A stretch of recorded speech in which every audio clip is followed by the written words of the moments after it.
అన్నా క్యాంటీన్లలో నాణ్యమైన భోజనం అందించడంతో పాటు పరిశుభ్రతపై ప్రత్యేక దృష్టి సారించాలని నంద్యాల జిల్లా కలెక్టర్ రాజకుమారి గన్యా అధికారులను ఆదేశించారు. పట్టణంలోని ప్రభుత్వ హాస్పిటల్ ప్రాంగణంలో ఉన్న అన్నా క్యాంటీన్ను ఆకస్మికంగా తనిఖీ చేశారు.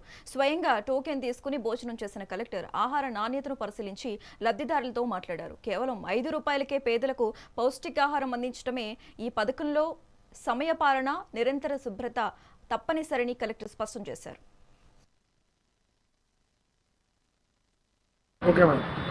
ఈరోజు మన గవర్నమెంట్ జనరల్ హాస్పిటల్ దగ్గరలో ఉన్న అన్నా క్యాంటీన్ని ఆకస్మికంగా ఈ త్రోవలో వెళ్తూ ఇక్కడ ఆగడం జరిగింది. నేను 11:30 సమయానికి వచ్చాను.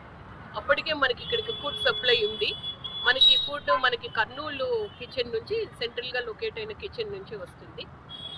అన్నా క్యాంటీన్లోనే భోజనం చేయడం జరిగింది. ఈరోజు వాళ్ళకి వెజ్ రైస్, అలాగే వంకాయ కర్రీ అండ్ మజ్జిగ చారు పెట్టారు. ఇక్కడ ఫోన్ చేస్తున్న ప్రతి ఒక్కరితో కూడా మాట్లాడి ఫీడ్బ్యాక్ తీసుకోవడం జరిగింది. అందరూ కూడా క్వాలిటీ ఆఫ్ ఫుడ్ విషయంలో, టైమ్లీ ఫుడ్ అందించిన విషయంలో అందరూ కూడా చాలా సంతృప్తిని వ్యక్తం చేశారు.